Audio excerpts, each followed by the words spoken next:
Boa noite, buenas noches.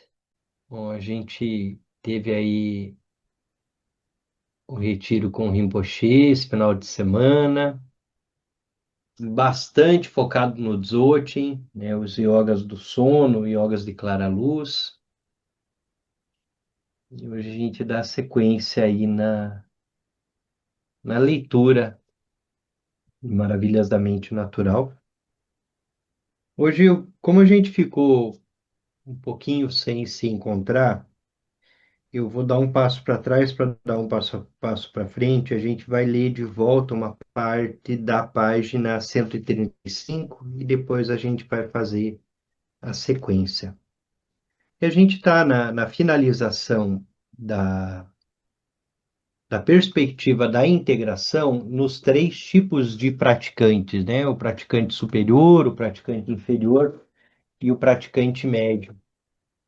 E, e para que a gente conclua bem toda essa reflexão e essa análise, a gente volta para olhar para esses três tipos de praticantes e se aprofundar um pouquinho nas metáforas que o Rinpoche traz, né, para essas três formas de ser na prática. Vamos para a prece de Guru Yoga. Da coroa da minha cabeça, o palácio da grande bem-aventurança. Rezo a ti, benevolente lama raiz, ó precioso, conceda-me as bênçãos de reconhecer a minha verdadeira natureza como Buda.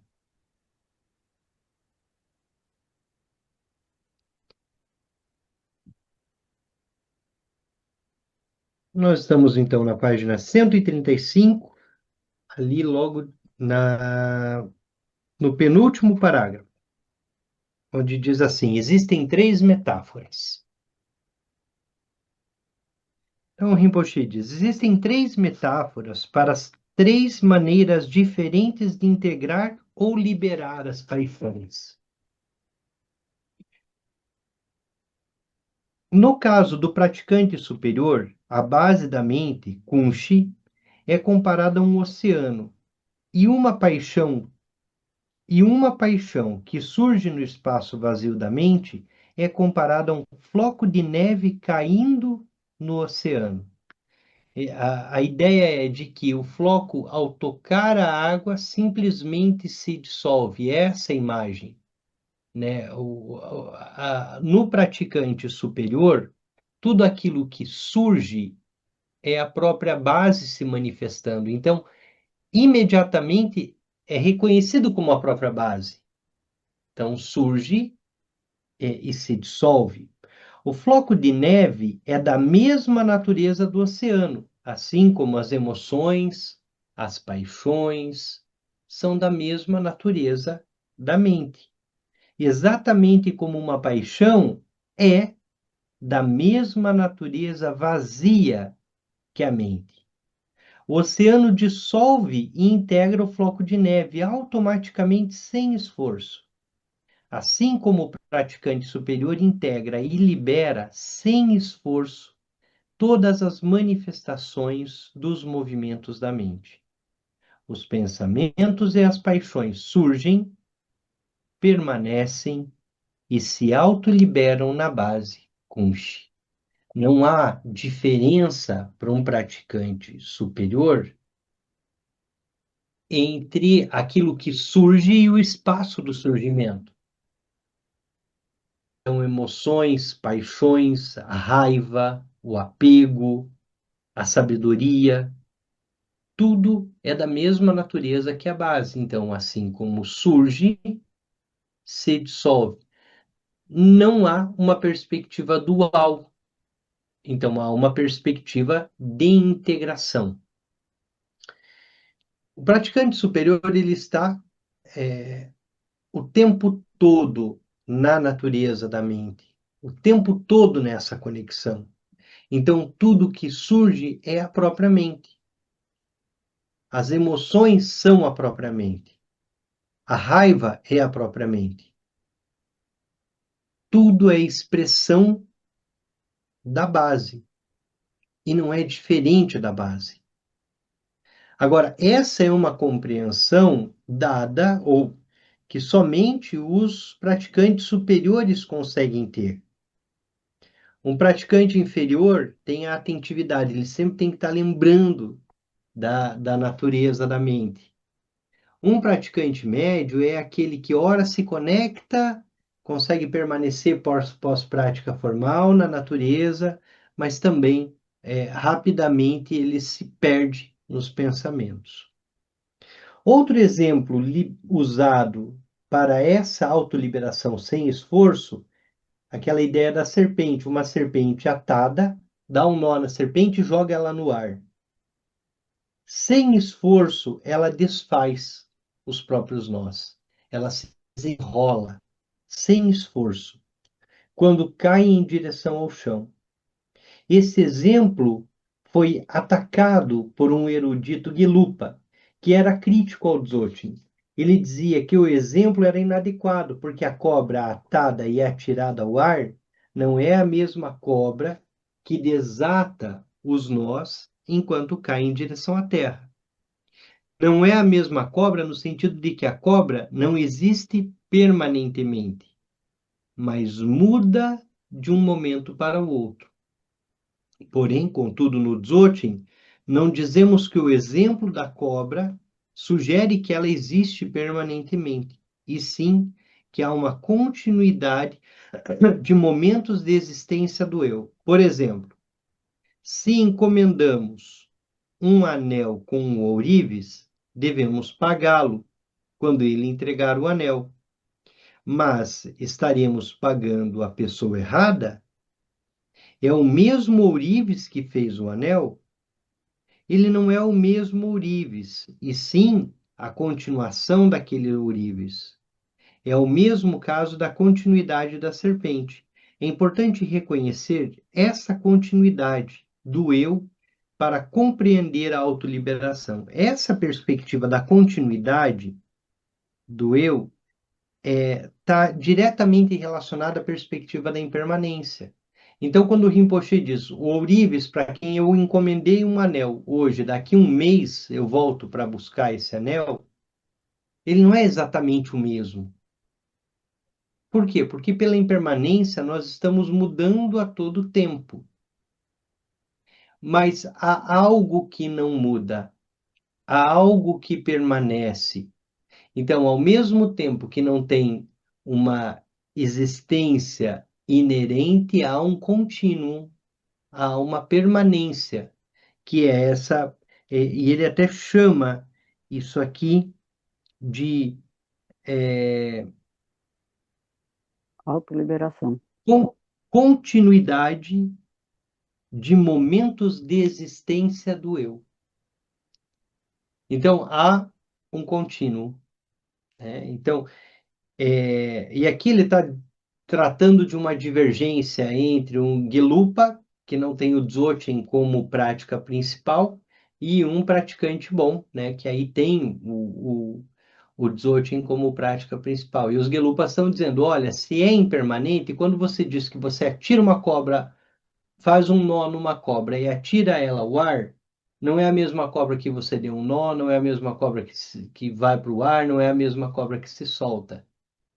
E aí o que o Bompo vai dizer, não, existe uma permanência do eu, mesmo tendo em vista toda essa, é, todas essas mudanças que acontecem o tempo todo, inclusive ao longo de incontáveis vidas.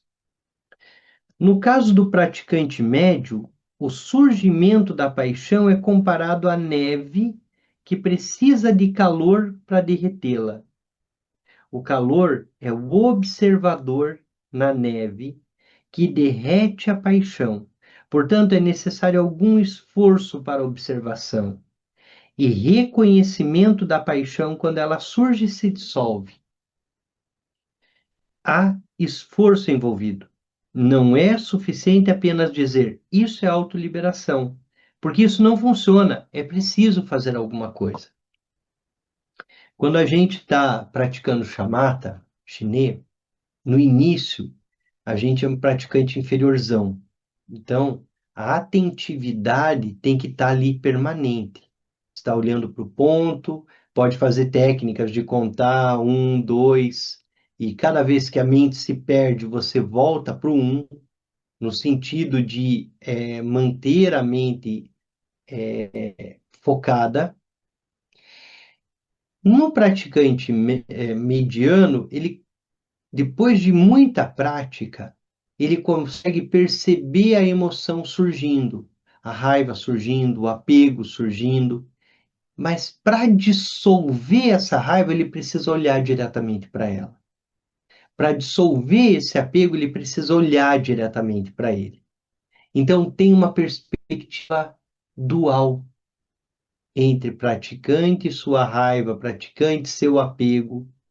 O praticante mediano, ele consegue permanecer na natureza da mente, mas ele ainda tem esforço. Ele precisa olhar para o apego, ele precisa olhar para a paixão, para que ela se dissolva. O praticante inferior, no caso do praticante inferior, eu inventei o Rinpoche falando, um exemplo além daquele encontrado no original. Isso é uma descrição de como os elementos dos ensinamentos podem mudar quando as circunstâncias mudam.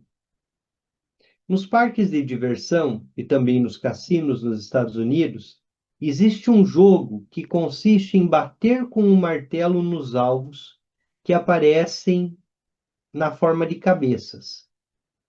Se você for rápido, tem tempo suficiente para golpear todas as cabeças, tão logo elas surgem. Quando joguei esse jogo, achei que era uma boa analogia para o surgimento dos pensamentos. Se não somos capazes de continuar no estado de contemplação ou de integrar as paixões quando elas surgem na vida cotidiana, então devemos tentar notá-las e de alguma forma lidar com elas depois que elas tiverem surgido. Assim nós golpeamos as paixões. Como praticantes inferiores, nós não conseguimos perceber a paixão surgindo, a raiva surgindo, o apego surgindo. Mas tão logo a gente percebe, imediatamente precisamos ter uma ação frente às emoções, para que assim elas possam se dissolver. Então, a diferença do praticante médio para o praticante inferior é que nós, praticantes inferiores, sequer percebemos.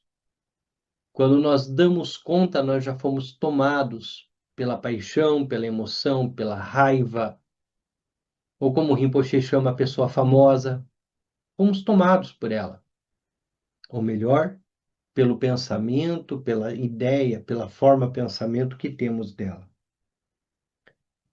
Como praticante inferior, a gente tem que aprender a golpear as cabeças nesse jogo que o Rinpoche traz, né? Assim que a emoção surge, a gente consegue olhar para ela e, de alguma forma, tomar uma decisão frente a ela.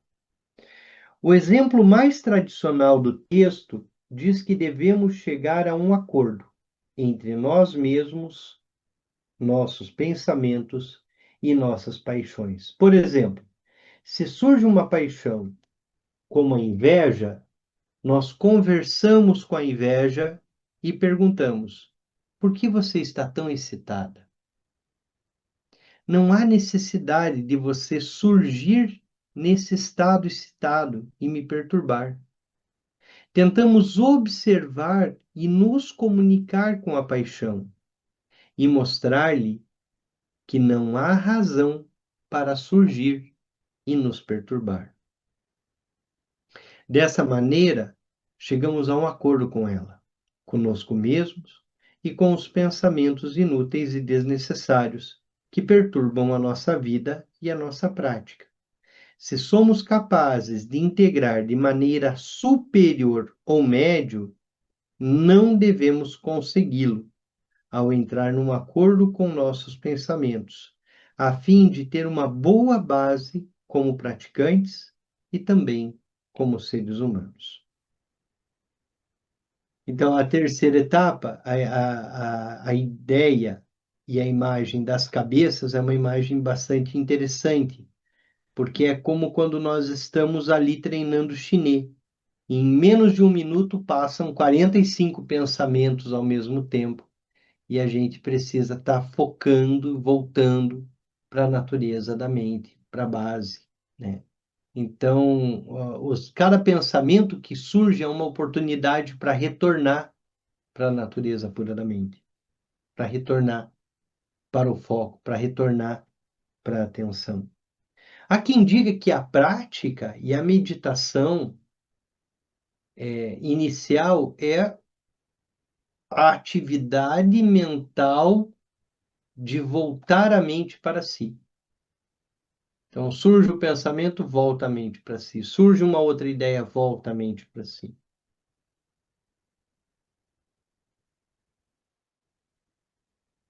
Quanto às três maneiras de autoliberar as paixões, se somos praticantes inferiores, não devemos pensar que toda vez que surge uma paixão, como a raiva, há uma autoliberação, porque ouvimos muitos ensinamentos Dzogchen sobre integração e liberação das paixões.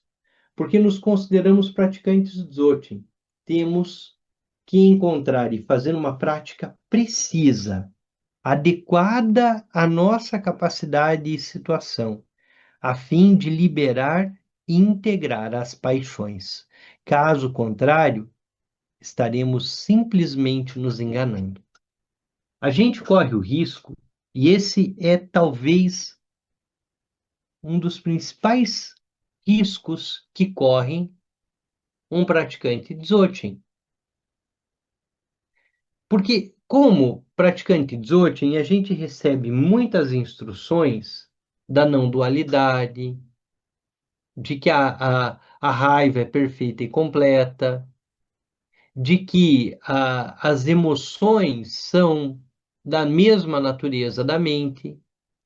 E ao receber esse tipo de instrução, a gente corre o risco de acreditar que nós temos uma liberdade naquilo que nós fazemos, porque nós temos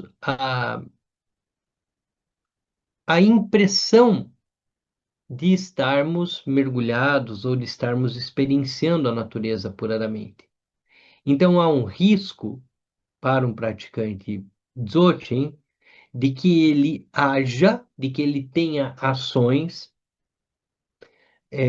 algumas vezes até contra normas morais, contra normas sociais, e que essa ação ele está tendo porque ele é um praticante Dzogchen e atingiu a não dualidade.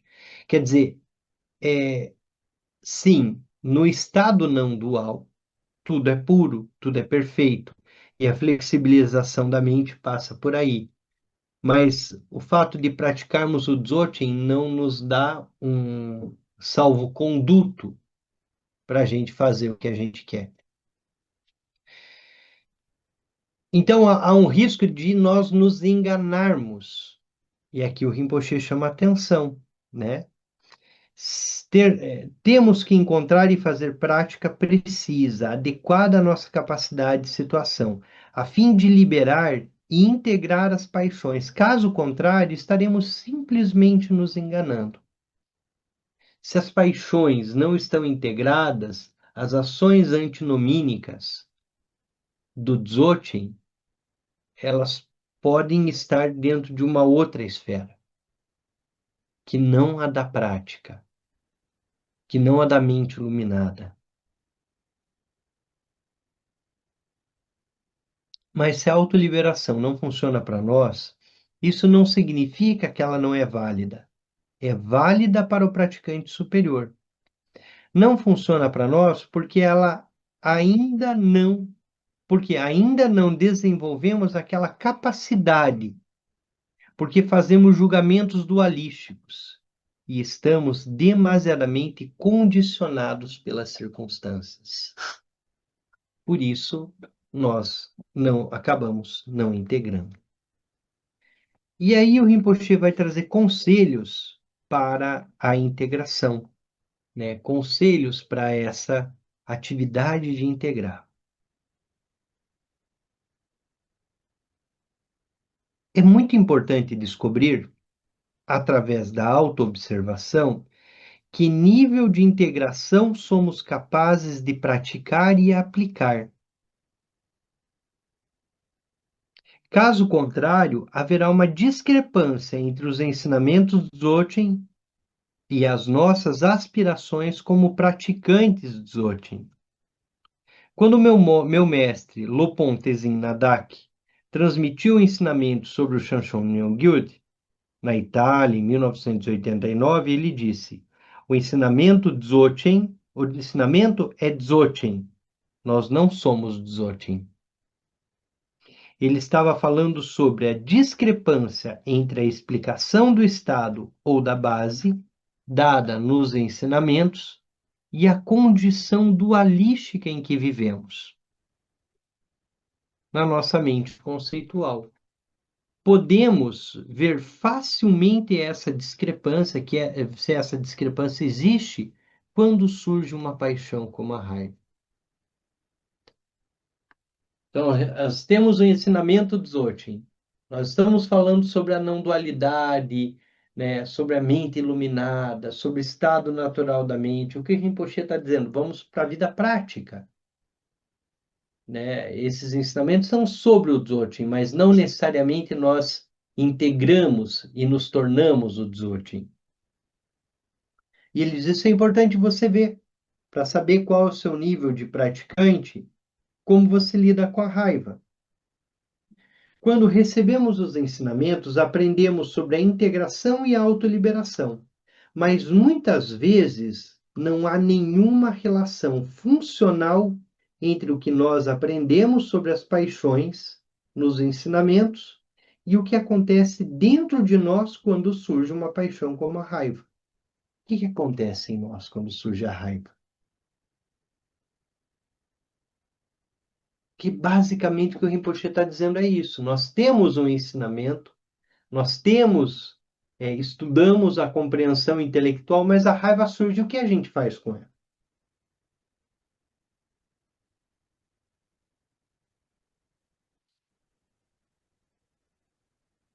Isso significa que o ensinamento não está funcionando. E a raiva que nós sentimos não corresponde à raiva sobre a qual falamos, de acordo com os ensinamentos. Em termos práticos, essa é a discrepância sobre a qual meu mestre falava. No momento em que surge uma paixão, esquecemos de todos os ensinamentos.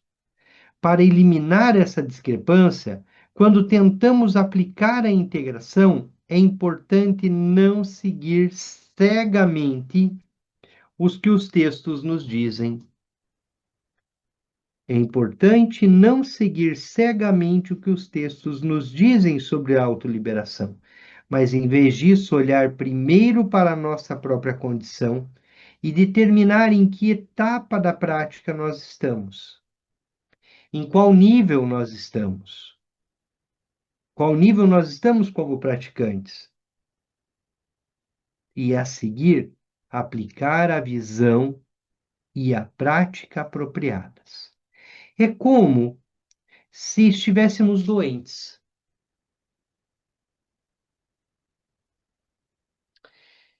Temos de descobrir que doença nós temos e que tipo de remédio devemos tomar. Portanto, o primeiro passo que devemos dar em relação à integração é determinar em qual nível temos que trabalhar e não tentar imediatamente aplicar a vida mais elevada dos ensinamentos sobre a integração e a autoliberação.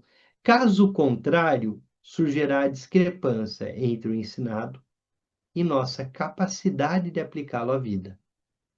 Dessa maneira, a integração é uma coisa e o que fazemos é outra. Devemos conectar o que aprendemos nos ensinamentos sobre a liberação das paixões com o que realmente experimentamos quando sentimos que as paixões surgem. E isso é bem próprio do nosso professor, de Teze Wangyal Rinpoche. Nós recebemos os ensinamentos, fazemos as práticas, então, ensinamento que leva à prática, mas, sobretudo, que é a preocupação do Rinpoche, que a gente tenha a experiência direta, que a gente faça a experiência da integração. Então, esse movimento, ele pressupõe a prática, mas ele quer e tem como objeto final a iluminação em si, a própria iluminação.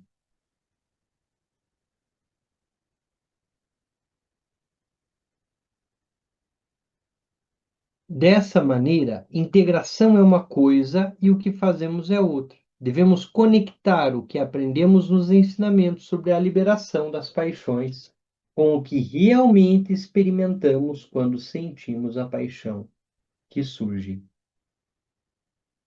Falar sobre a raiva é fácil. Falar sobre o apego é fácil. O difícil é manter a mente no estado natural quando a raiva se manifesta. Quando nós somos tomados pela paixão, pelo apego, pela inveja, pelo orgulho, pela ignorância. Então, essa perspectiva é que gera essa discrepância entre os ensinamentos e o que fazemos.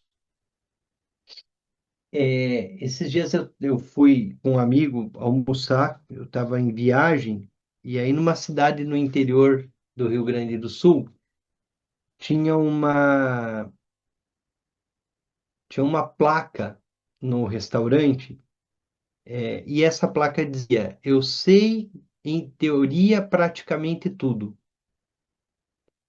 É basicamente essa perspectiva da relação entre o ensinamento e a prática.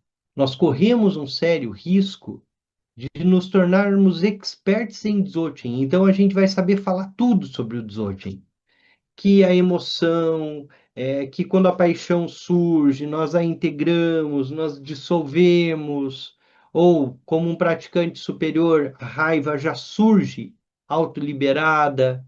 Então a gente sabe falar sobre isso tudo, mas na nossa prática a gente não vive isso, a gente não experiencia. Então, como em nossa prática a gente não experiencia, a gente sabe, teoricamente, praticamente tudo, né? A gente sabe a teoria do Dzogchen, né? O que tem um praticante superior, um médio, um inferior, que o praticante superior tudo já está liberado, que o praticante médio as coisas surgem, ele tem que fazer ainda um esforço para a liberação, e que o praticante inferior está correndo o tempo todo, porque a mente não para de produzir pensamentos, e quando nós queremos meditar, a gente tem que lidar com esse barulho, com essas vozes internas, com essa mente que não para. Mas o mais importante é não ter essa discrepância. O mais importante é, propriamente, a integração.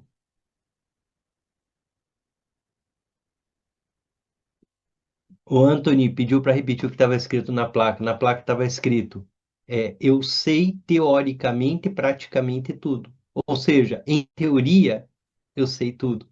Na prática, talvez não. Se achamos que somos incapazes de integrar nossas paixões, é porque provavelmente estamos confusos sobre o nível da nossa prática. Se a gente não consegue integrar as paixões, é porque nós ainda estamos entendendo qual é o nível de nossa prática, se somos superiores, medianos ou inferiores. Em vez de aplicar a prática apropriada, estamos aplicando a prática de outro nível.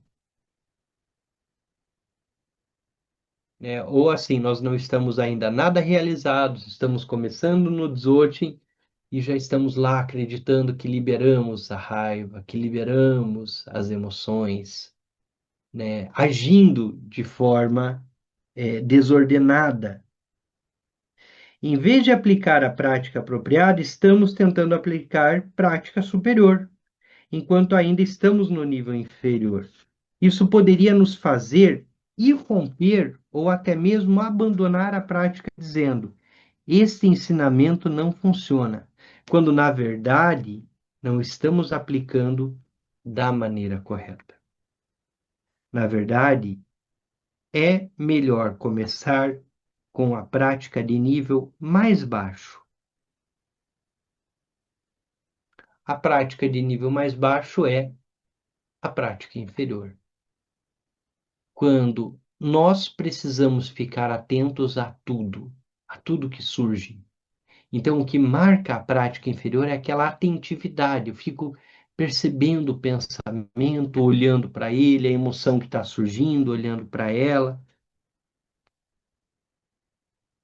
A atenção, na verdade, é melhor começar com a prática de nível mais baixo. A atenção consciente a todas as ações do corpo, da voz, da fala e da mente.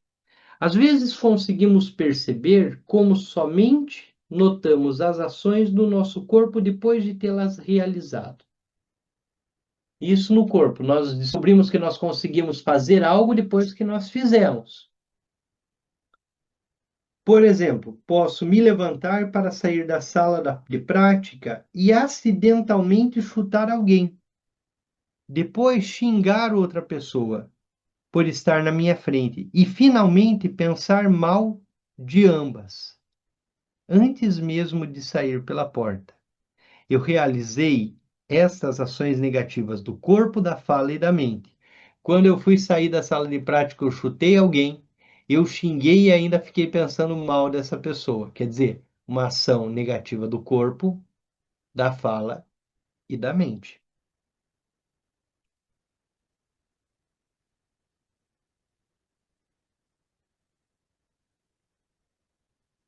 Eu realizei essas ações negativas do corpo, voz, fala e mente de forma distraída. Isto cria problemas dentro de mim mesmo. Na verdade, se eu chuto alguém, estou chutando a mim mesmo. Como no ditado tibetano, se você golpeia uma pedra com manteiga, a manteiga perde. Se você golpeia a manteiga com uma pedra, a manteiga perde. No final, sempre eu que perco. Por quê? Porque movido pela raiva, porque movido pelo eu, porque movido pelo ego. Então, quando eu bato em alguém, eu estou batendo em mim mesmo. É isso que o Rinpoche está dizendo. Quando eu golpeio alguém, eu golpeio a mim mesmo. Então, quando eu estou saindo da sala de prática, que eu chuto alguém acidentalmente, eu estou chutando a mim mesmo. No final, é sempre eu que perco. Muitas vezes fazemos coisas negativas, não porque temos más intenções, e sim porque estamos desatentos. Mas o efeito é o mesmo. Por isso, quando começamos a praticar, devemos primeiro desenvolver a atentividade, isto é, um grande esforço de atenção para as ações que realizamos, como uma espécie de base. Vamos parar aqui um pouquinho. A consciência daquilo que nós fazemos. Esse é o ponto.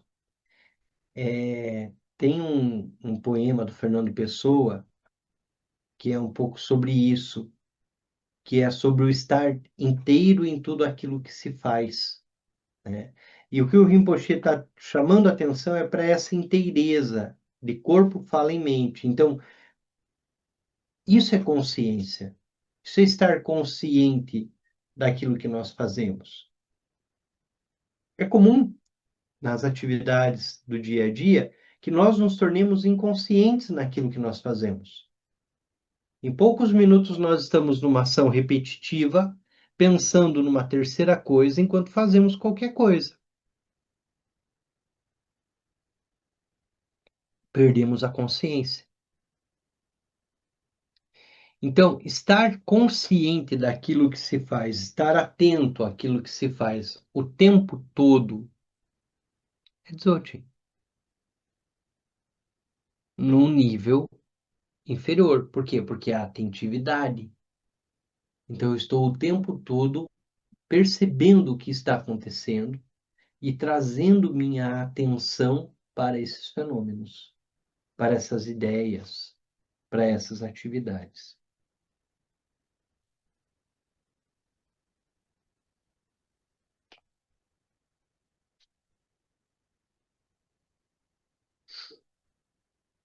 Desenvolver essa prática de integração no nível inferior vai nos ajudar a desenvolver a capacidade para o segundo nível, no qual são necessários apenas o esforço leve de observação simples e reconhecimento para a integração. Quando tivermos desenvolvido essa qualidade, permanecer em contemplação não exigirá esforço e integração tornar-se-á espontânea.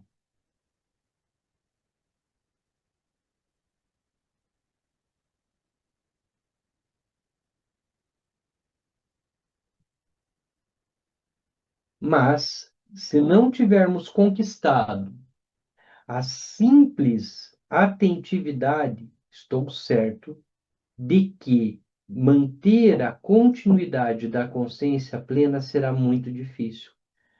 Por isso, significa, por isso significa que não estamos aplicando coisas básicas. Não estamos aplicando a atentividade, mas sim estamos tentando entender a continuidade do estado de contemplação intelectualmente.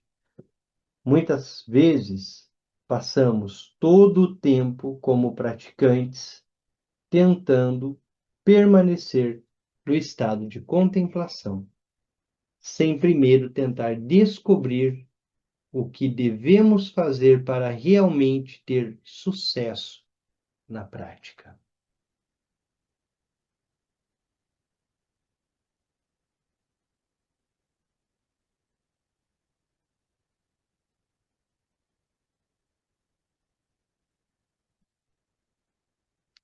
E o Rinpoche aqui está dando um puxão de orelha, né? Porque nós fizemos chinê, e aí vamos para o Tantra, para a contemplação. E ele vai dizer, muitas vezes passamos todo o nosso tempo como praticantes tentando permanecer no estado de contemplação, sem primeiro tentar descobrir o que devemos fazer para realmente ter sucesso na prática. E aí perdemos muito tempo na perspectiva de tentar permanecer na contemplação, que seria aí o praticante médio, né, que já desenvolveu um nível de conexão e segurança na perspectiva da natureza da mente. Alcançar a realização não é um caminho tão longo. Quando nos tornamos capazes de integrar todos os nossos movimentos de energia em nossa prática, porque então toda ação é governada pela presença e se torna um passo no caminho e uma expressão de virtude. Praticar não é somente sentar em meditação, recitar mantras ou cantar. É a aplicação da prática na vida cotidiana, que é o mais difícil. Trabalhar com as concepções dos sentidos, com todas as pessoas que encontramos, quer que nós queiramos, quer nós queiramos encontrá-las ou não.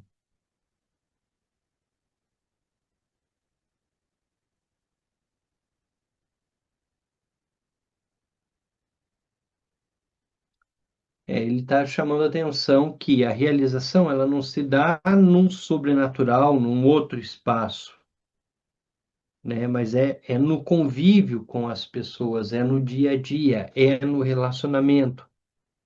A iluminação ela se dá no embate, no contato.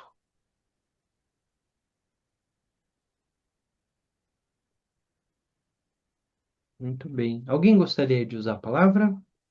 Eu quero perguntar, fazer uma pergunta bem de ignorante. Posso? Vamos lá, Conceição. Assim, eu agora que eu tô, acho que entendendo, eu achava que contemplação era ficar contemplando o céu, o universo. E agora eu estou vendo que contemplação é estar presente o tempo todo comigo mesmo que eu estou fazendo. Dá. É bem de Conceição, idiota. isso porque você é o céu. Oh Isso my porque, God. como o Rinpoche diz, nós somos Kuntunzampo. E no sábado ele dizia, se um Ah, amigo pergunta, quem você é? Você responda, eu sou Kuntunzampo. Então, aí nós temos essa diferença na prática, né? Que é o primeiro nível, concentração, chinê e concentração é no praticante inferior. uhum, Então, nós, praticantes inferiores, estamos ali na perspectiva de chinê chamata, porque nós vamos manter a concentração e os pensamentos estão o tempo todo surgindo. Depois que nós treinamos muito chinês, chamata, nós vamos para as atividades diárias e aprendemos a concentrar nossa atenção. Então, nós começamos, quando nós já estamos passando para um praticante de nível médio, a ver a raiva surgindo. E conseguimos olhar diretamente para ela, para essa raiva que surge, e conseguimos, como um praticante de nível médio, na perspectiva da contemplação, agir, ou simplesmente deixar fluir, ou simplesmente brincar com a raiva. Na perspectiva da integração, o do praticante superior completamente integrado, a raiva surge, se brinca com a raiva, se vive a raiva, se é a raiva de forma plena. E de forma plena, reconhecendo que aquilo que surgiu é a manifestação da própria mente iluminada. Esse é um ponto muito difícil, porque é o que diferencia o Dzogchen das práticas sútricas e tântricas. Que o praticante Dzogchen, a raiva surge, ele já liberou a raiva. Ele já reconheceu a raiva. E ele consegue se soltar na raiva. E suas ações são a partir da mente iluminada. Suas ações são a partir da base. Então, contemplação, Conceição, num determinado nível, é isso, fazer a experiência da mente céu, né, de você dissolver o corpo e se manter ali relaxada, relaxado, observando toda a vastidão do espaço e você como integrada nisso, como indissociável disso, a perspectiva da mente céu, né? A contemplação é isso, né? É a concentração que vai se superando e se tornando contemplação. Mas o fato de estarmos na contemplação, na perspectiva da mente céu, experienciarmos isso durante a meditação, talvez a gente não consiga levar pós-meditação para a prática ordinária, para aquilo que nós fazemos, essa perspectiva contemplativa de uma mente aberta. Então uhum.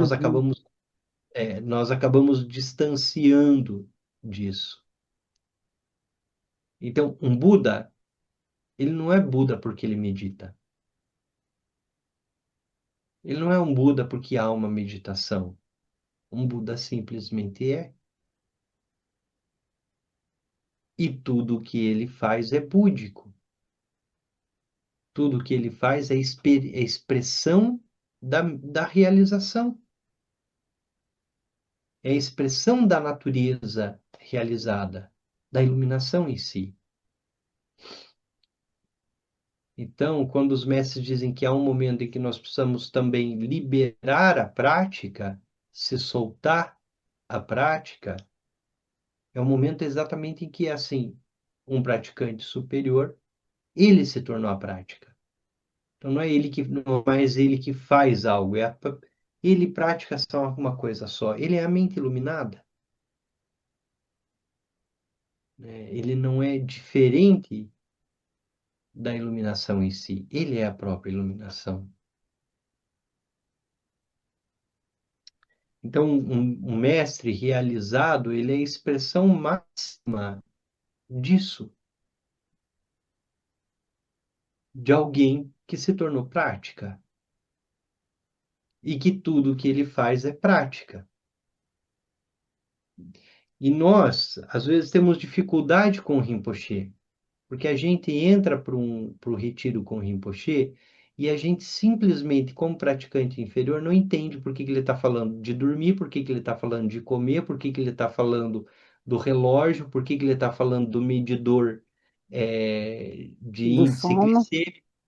Oi, Conceição.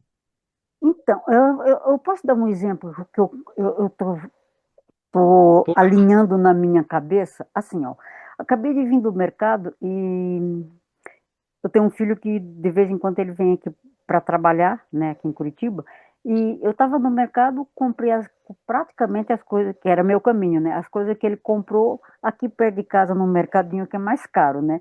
Eu falei, mas nós dois somos muito idiotas, a palavra que eu sei. Por que que não peguei o celular e falei, ô, você está em casa, você já chegou, ou você só vem amanhã? Então isso é falta de contemplação minha. Aí entra a contemplação, não é? Eu viver o momento, quer dizer, eu viver, observar, sei lá, vivenciar o momento da agora. Se eu tivesse pego o celular, eu tinha é, amenizado muitas coisas que nós trouxemos duplicado. Se eu tivesse essa contemplação, o que eu estou fazendo aqui? Estou comprando alimento mais para ele, porque ele come leite, pão, eu não, né? aham. Eu tinha entrado na contemplação, então, no dizer dos outros, então. Ou não, ou estou fora da casinha também. A contemplação é o estado de presença em tudo aquilo que se faz. Então, a contemplação, É. estou tentando trazer um exemplo associado ao teu exemplo, como que a gente Aham. pode É, entender. Eu para pôr diria que assim, a meditação na minha vida, eu tenho que entender isso. a vida enquanto meditação, né? A perspectiva, Aham. a vida enquanto prática. Então, a vida enquanto prática, é, a pergunta, Conceição, na perspectiva da contemplação, é muito mais assim: qual foi a Hum, sensação que surgiu? uhum. Você chegou em casa e descobriu que seu filho comprou as mesmas coisas que você. O quanto isso te perturbou? Eu me chamei de burra e ele também se chamou de burra. Quer dizer, ó, Agora, veja, o quanto isso me perturbou. Isso gerou raiva, isso gerou apego, ou isso gerou alegria? alegria não, mas apego, não sei, gastamos dinheiro na mesma coisa, mas a gente reaproveita, né? Não, Sim. é um desconforto emocional, eu acho que foi, né? Sim. Esse desconforto emocional, ele pode te perturbar, e aí você foi tomada pelo desconforto, ou ele simplesmente surgiu e desapareceu, como um floco de Ah, neve no oceano. entendi. Se o desconforto tirou tua paz, Um pouquinho. é, é o que vai diferenciando a gente quanto Hum, à nossa prática. Se o Uhum. desconforto que surge é capaz de tirar a minha paz, Hum. porque eu preciso praticar mais, né? Basicamente isso. Of E course. se esse desconforto permaneceu ao longo do dia e eu fiquei irritado e eu fiquei bravo e quer dizer, aquilo que é vazio, aquilo que não tem realidade em si, que é esse desconforto, a Uhum. mente dual deu para ele uma característica, deu para ele uma forma, deu para ele uma cor, e eu estou seguindo esse pensamento, preso nele. Isso mostra que eu não integrei. Então, a integração tem muito a ver com isso. O quanto Hum. aquilo perturba e continua perturbando, né? Então, eu sei lá, Eu entendi. no trabalho, alguém faz alguma coisa que pode me irritar profundamente. Primeiro, o quanto aquilo me irrita. E tendo irritado, aí a gente começa a olhar para esses efeitos. O quanto me irritou, essa Uhum. irritação permanece, o quanto eu Uhum. sofro com isso. Uhum. Então, em estando no estado natural, tudo isso surge e, ao mesmo tempo que surge, desaparece. Então, pode gerar até alegria. Sabe aquela atitude que é, numa determinada circunstância da vida pode ser uma mágoa, e isso tudo vai ter a ver com o contexto que a nossa mente cria, né? Uhum. E numa outra situação, aquilo pode simplesmente surgir e ser autoliberado, ser integrado.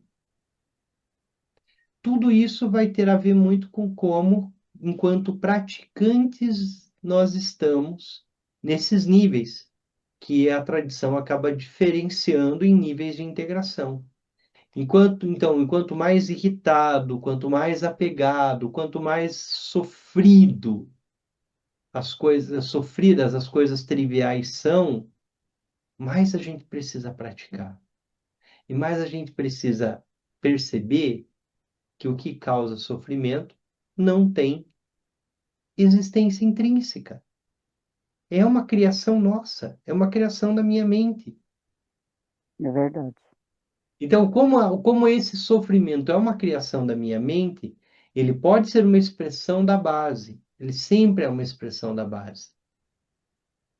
Mas a diferença de como eu lido com isso pode ser como um floco de neve que simplesmente dissolve no oceano, porque ele não é diferente do oceano.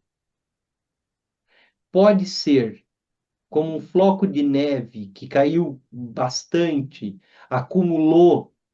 Sabe quando aquele floco de neve acumula em cima do telhado e precisa vir o sol quente derreter a neve?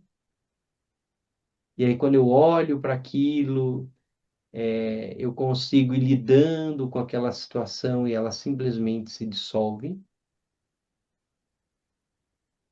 Ou então, aquilo vai ficar me incomodando um monte, e eu vou ficar tentando com atentividade resolver o problema, né? Se eu não sou um praticante, eu não estou num desses níveis, eu mergulho na emoção e a irritação pelas duas pessoas terem comprado as mesmas coisas vai ficar por horas, por dias. E quando você menos espera, está brigando com seu filho porque ele comprou algo numa boa intenção em ajudar e não era para ele comprar, mas ele não sabia que não era para ele comprar, entende? Então nós Uhum. podemos dar tanta realidade para a coisa, a gente pode dar tanta realidade para a coisa que a gente vai ficar amargurado, sofrendo, magoado. Tem pessoas que não se falam há décadas E quando você vai perguntar o motivo, a pessoa sequer consegue explicar o motivo real e o momento em que essa forma pensamento se consolidou desse jeito. Uhum. Como praticantes, nós vamos sentir isso. Nós damos realidade para uma forma pensamento.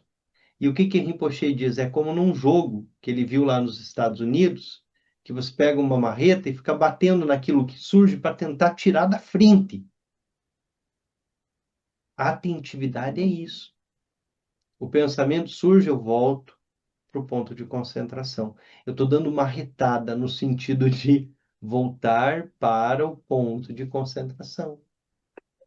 Então, como praticantes inferiores, nós fazemos as coisas, nós vivemos essas dores e passamos o tempo todo tentando voltar para o estado natural.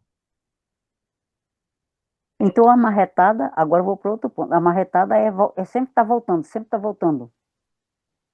Por Sempre está exemplo, voltando. agora, em outras épocas, eu acho que eu tinha ficado com raiva. Agora eu não fiquei, só fiquei chocada. Falei, mas é falta de pensar. Um celular na mão, ele e eu, né? Eu não fiquei com Sim. raiva tudo, mas em outras épocas eu ficava com tanta raiva que eu acho que nem aqui eu não estava presente. Quer dizer, aquela emoção mudava o teu dia. Uhum, Aquela sensação tinha um impacto de quem exatamente não está olhando para as emoções. Então é tomado, nós somos tomados pela raiva.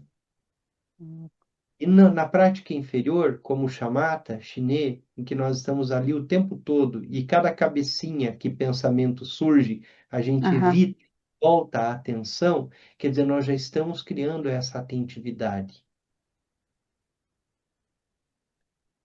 hum, Um praticante superior na perspectiva das compras, você chegaria em casa com as compras, ok, comprou também. Aí você ri disso e depois come aquilo que comprou, guarda, quer dizer, não muda o dia, uhum, não uhum, uhum, gera sofrimento, não uhum. gera estresse. É muito interessante ver as pessoas no trânsito, Nossa, né? o trânsito é um horror. O quanto algumas pessoas sofrem com uma buzina, o quanto algumas pessoas brigam por algo que não tem realidade em si, a ponto de um atirar a arma para o outro. Então, vai dando realidade para as coisas. E na medida em que a prática se integra em nós, a forma com que nós lidamos com as emoções vai mudando.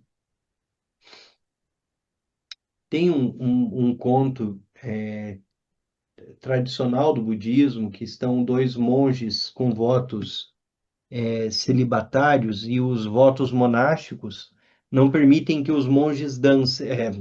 Que aí eu lembrei do Dalai Lama com Desmontuto. Não permitem, por exemplo, que um monge toque uma mulher. E aí tem uma cena que está um mestre e um discípulo caminhando de um lado do rio. E aí tem uma mulher nua. E aí ela pede ajuda para atravessar. Aí o mestre pega ela no colo, atravessa ela e deixa ela do outro lado do rio. E continuam caminhando. Horas depois, o discípulo fala para ele: tem uma coisa que está me incomodando há horas, que é o fato de você ter carregado aquela mulher nua, sendo que nós temos um voto para não tocar as mulheres, ou coisa assim. Ao que o mestre responde para o aluno. Fala: eu carreguei ela por 5 segundos, atravessei a ponte com ela. Você continua carregando ela até agora. Então, é exatamente isso. Então, o quanto nós damos realidade para aquele fenômeno. E o quanto aquilo nos perturba. O quanto aquilo tira a nossa paz. Como praticante inferior, nós estamos carregando aquela mulher, como aquele discípulo, e lutando contra esse pensamento, batendo nas cabecinhas dos pensamentos que surgem e tentando voltar a nossa atenção para o ponto, voltando, tentando trazer de volta para a natureza da mente, mas nos perdendo e fixando nos pensamentos, nos fixando nas ações. Agora, como o praticante superior, é o caso daquele monge.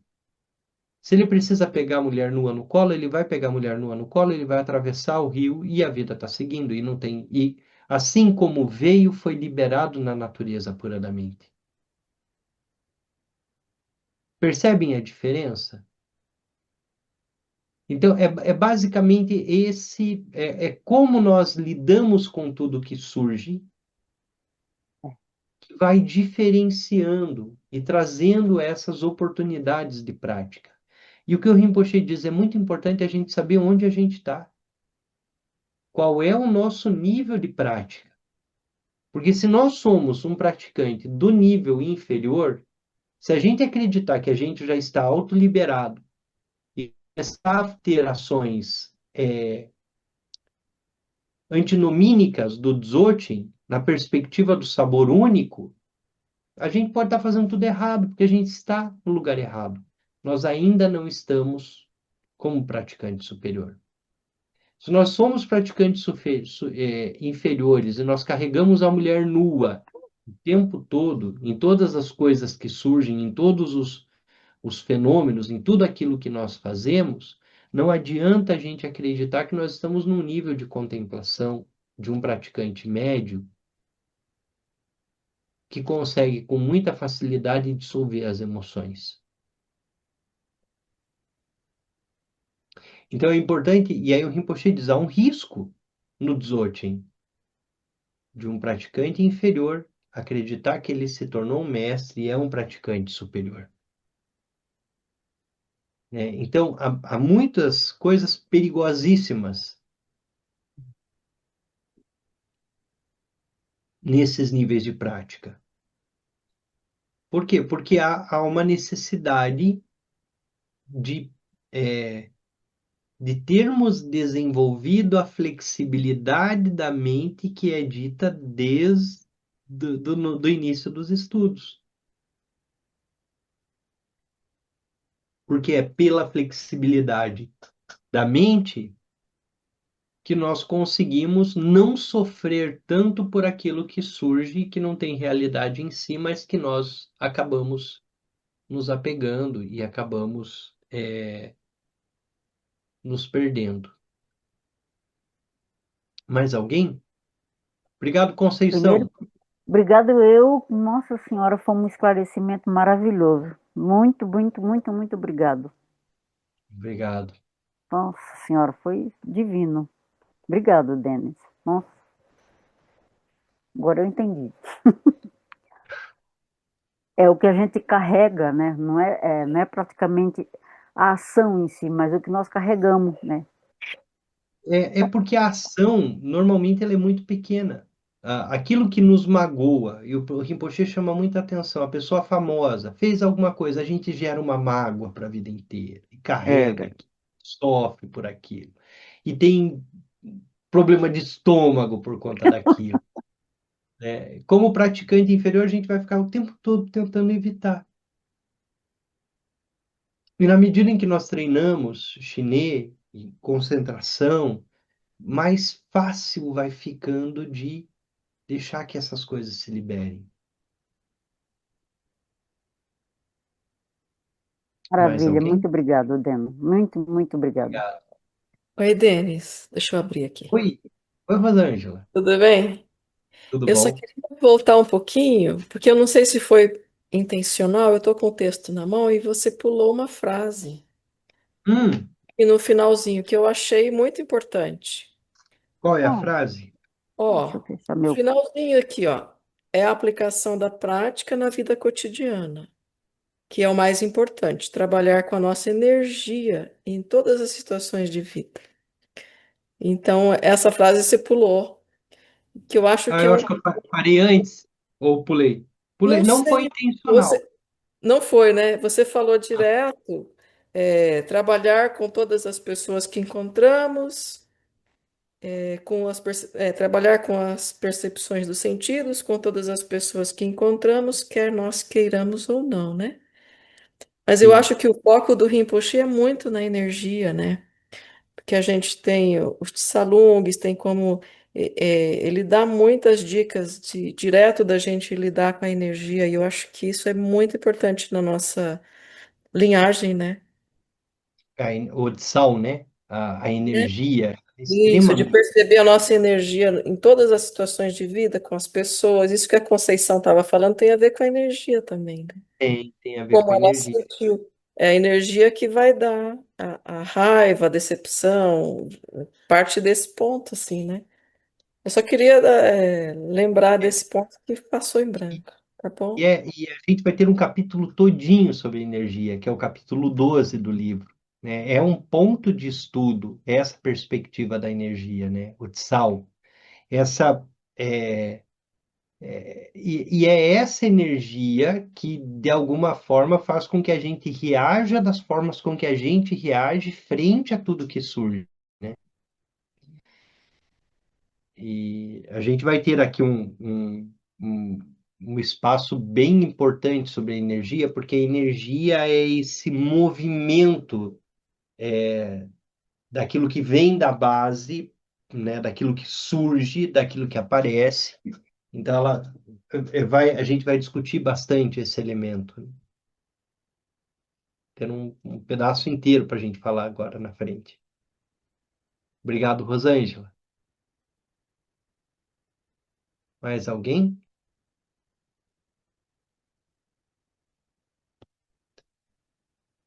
Então, vamos fazer a dedicação.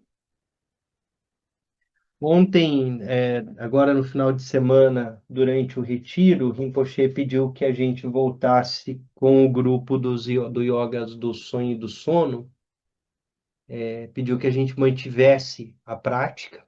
Então, hoje já troquei uma ideia com a Andrea de em que momento a gente coloca, como a gente vai fazer, né, para atender o pedido do Rinpoche. Então a gente terminou a leitura, mas a gente ainda vai entender como a gente vai trazer de volta aí as práticas dos yogas do sonho e do sono, tá? Vamos para a dedicação. Toda a virtude pura realizada por meio das três portas, dedico para o bem-estar de todos os seres dos três reinos. Havendo purificado todas as aflições e obscurecimentos dos três venenos, que rapidamente possamos atingir o estado completo de Buda nos três corpos.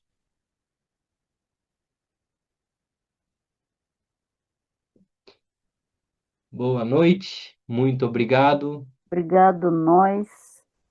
e até já. A gente Obrigada, pode, a Denis. gente pode pôr sugestões lá no estudo do que você vai fazer. Eu, por exemplo, tenho muita dificuldade de fazer o sono, não o sonho, o sonho.